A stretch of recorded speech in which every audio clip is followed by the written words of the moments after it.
Alright all, and welcome back to a new video and two more Ante-Post bets for the Cheltenham Festival of 2022. I know it's been an awful long time since my last video on this channel, and it's been a bit too long and I have missed it, actually, I must confess, but just through a kind of a litter of things really. I haven't really been able to get round to doing them. I've been very busy. Obviously the stuff with Let's Talk Racing with Josh has gone through the roof. The stuff with Which Bookie on a daily basis has been really good, and I've really enjoyed kind of almost the struggles of trying to get through each month, you know, in profit, and I've done relatively well so far, and also obviously my day-to-day job in HPV, so it's been fairly full on. And usually I haven't been doing previews and reviews because that's what I've been doing with Josh, and if you haven't already gone over and looked at Let's Talk Racing, I do implore you to do so, because it would be obviously a great hand to myself and to Josh, but also we're trying to grow a big audience and a younger audience as well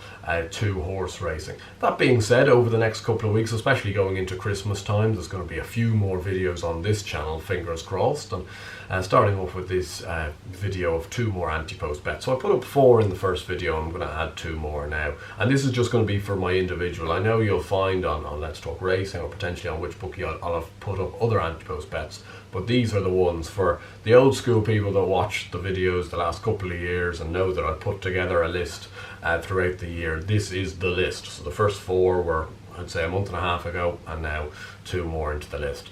Looking back at Fairyhouse last weekend, which I'm sure some of you will be thinking of, and obviously it's something that I will discuss a fair bit with Josh when we're running through the races. But just obviously my summations and potentially the elephant in the room really is what's happened in the Hatton's Grace hurdle, and it's quite a hard one to talk about, to be honest. Obviously an awful lot of you guys know my close affinity to Paul Nolan horses, and to see what happened to latest exhibition and be there on the track was absolutely heartbreaking.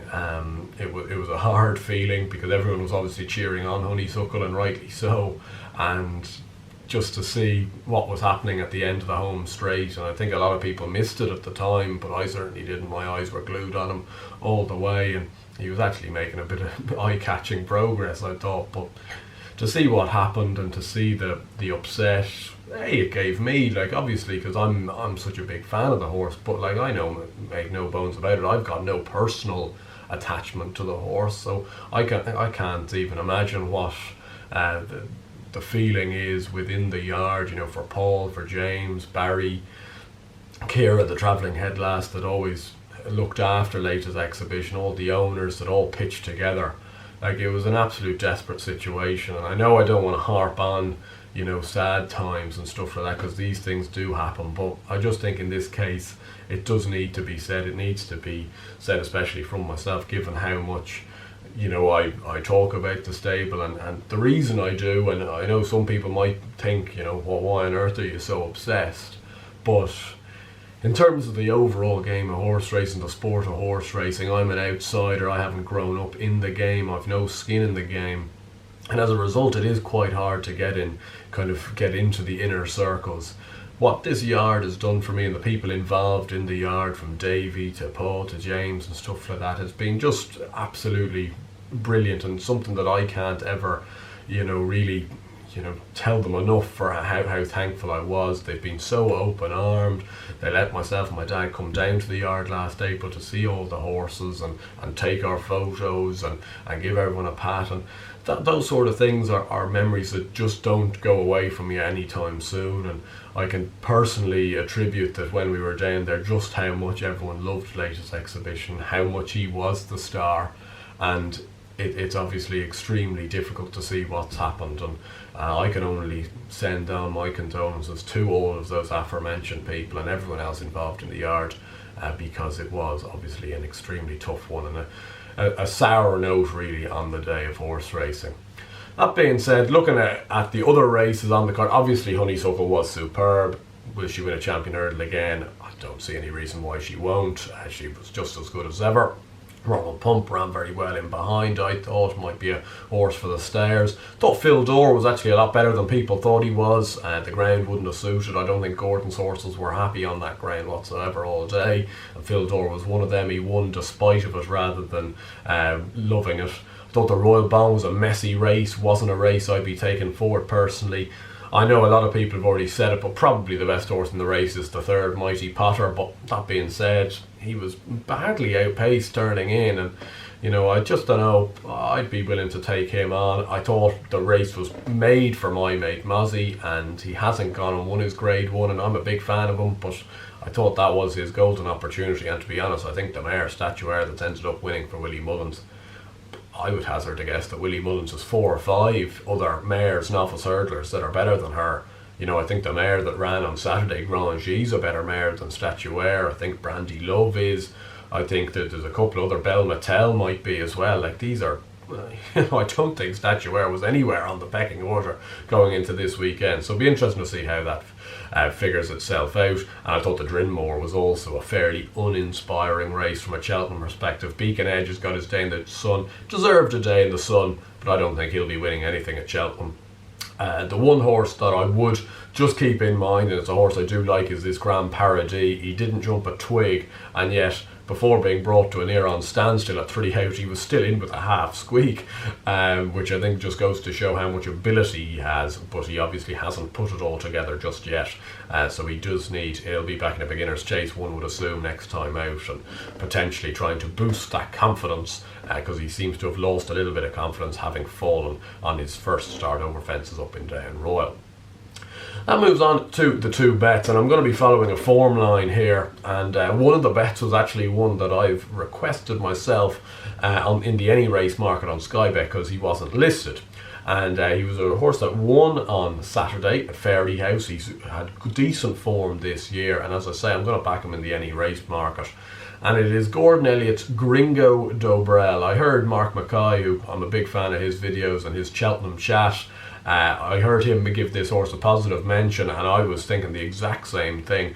I must say, having beaten Adamantly Chosen, he obviously won a bumper at Navan a couple of weeks ago by half the track, having finished second to Blazing Khal. Now, I backed him against Blazing Khal early in the season at Galway, and I just couldn't get over how well this horse jumped for an inexperienced horse. It was his first start over hurdles. He then went and got the job done in the bumper at Navan, as I say, and then beat a good rival in Adamantly Chosen, who won the Goffs Land Rover last year on the weekend. I just have a feeling, and sometimes you've got to hypothesize, you've got to think big picture. I know last year a fair few of us were on the wide receiver dream all year in terms of, Any Race, but really the Martin Pipe. I think this Gringo Dobrel could be a Martin Pipe horse, personally speaking. I know with the Morans want Cheltenham winners. They want Cheltenham runners, they want Cheltenham winners. So if they have horses that are going to be good enough, they're going to say to Gordon, get this horse into a Cheltenham race, and a race that we think we can win. And that seems with Gringo Dobrel. I don't think he's up to winning a grade 1 at Cheltenham. Obviously going to be interesting to see how he's campaigned now, but he's 14 to 1 any race, so he could rock up in anything. He could rock up in a Martin Pipe, a county hurdle, whatever it may be, maybe even a Ballymore or an Albert Bartlett or whatever. He probably won't end up in an Albert Bartlett, but you know what I mean. He has options. I think he's well good enough to be a Cheltenham horse, to be in and around in a Cheltenham handicap, and I think at 14 to 1, I think that's a very fair price Any Race, because actually the Any Race markets are usually very skimpy, and I think 14 to 1's not a bad price. So Gringo Dobrel, Any Race for the Gordon Elliott stable, obviously in the Moor and Silks, 14 to 1. If you haven't already, look at this 2 horses runs over hurdles this year, both on Saturday and at Galway behind Blazing Khal. He jumps for fun, and he's got a big engine, so he's a lot to like about him. The other horse is going to be very similarly tied in with Gringo Dobrel, and I know a lot of people from the first video will have seen that I put up Bardenstown Lad as a big outsider for the Albert Bartlett at 50 to 1, and hopefully a few of you did procure 50 to 1, because I think he's now best price 33s, but mostly 25s and 20s in places. So fingers crossed, we've got the massive dream there. And I know people said at the time, why am I putting up an Albert Bartlett horse in, I think it was October at the time. Now I'm going to throw another Albert Bartlett horse into the mix right at the end of November, and This is, I suppose, playing two bullets in a race like this does seem a little bit bizarre, but at the same stage I think this horse has a good chance, and his form is getting gradually boosted. And it's the horse that beat Gringo Dobrell at Galway, Blazing Khal, for Charles Burns, and he's 16-1 for the Albert Bartlett best price, and that's a price that I think is very well worth taking. He's obviously gone and beat Gringo Dobrell and then ran in the Grade 2, 2 mile 5, Ballymore, Novices Hurdle at Cheltenham on the Friday of the November meeting, and he won very impressively. Even though he didn't jump very well, he has a big engine. He won very comfortably from Gino Bello, a couple of okay horses in behind as well. He's got bigger tasks to come, there's no getting away from that, and I'm not going to say for a second that I'm a fan of his trainer, Charles Burns. I just don't like him, to be honest. I don't like the whole thing. I don't like the whole thing with the Viking Horde situation. I don't like the way he usually campaigns his handicappers. That being said, if you were to give any sort of leeway to Burns, usually when he's got a Grade 1, Grade 2 horse, they're campaigned fairly soundly. And I think with this horse, he's obviously gone past the point of recognition from a handicap perspective, I believe. So therefore, he's going to have to run in maybe a Nathaniel Lacey at Leopardstown, and then it does look like the Bartlett would be his race at the Cheltenham Festival, and that's what I'm hoping it will be. He does need to scrub up his jumping, but when you think of the Bartlett, there's only 2 hurdles in that last 7 furlongs. I think he's got a massive engine on him, and the fact that Gringo Dobrell form just keeps boosting itself, and I think, to be fair, that Gino Bello will win plenty of races over in England for Paul Nicholls, you know, throughout the season. He won't be winning at Cheltenham, but he would have a chance of winning a few good Grade 2 races around, you know, some of the smaller tracks. So therefore, Blazing Khal, 16-1 for the Albert Bartlett, will be my second play in the race. That ends up being the two, Gringo Dobrell and Blazing Khal, two in the same form line, 14-1 and 16-1, and hopefully they can further boost our hopes. Looking at the 4 from the previous video, they're going all right. Runwild Fred has done very well. He obviously won the Troy Town so impressively. He's 12. I put him up at 12-1 for the National and Chase. I think he's 9-2. I think that's a fairly rotten price at the moment, considering he's 50-50 whether to go. But if he does go, I can't see anything to beat him personally. I know people will say the boss is Oscar. I think Runwild Fred's a lot better than that. That's just my honest opinion on the matter. Bardenstown Lad, as I said, is 50s into 25s or something along those lines, so he doesn't seem to be too bad, and the other two are very similar. I'll have the 6 down below now. They'll all be with the date they've been put up, the price they've been taken, and whether they're each way or not. All of these are each way because they're much more than 10-1, so I will be backing all of them each way, and I have backed them each way, of course, bar the any race market, which is, as you'd say, just straight on the nose, because it is just to win any race. So that's something to bear in mind. I'm hoping for the best with all of them, and I hope you guys did enjoy this video. If you did, do please give it a like, and hopefully you enjoyed the return to just a couple of videos of myself by myself, and hopefully see you very soon for either a preview of some of the weekend racing or maybe another Cheltenham Festival Ante-Post update. But until then, hope you stay safe, stay well, and a few bets. I'll see you guys very soon.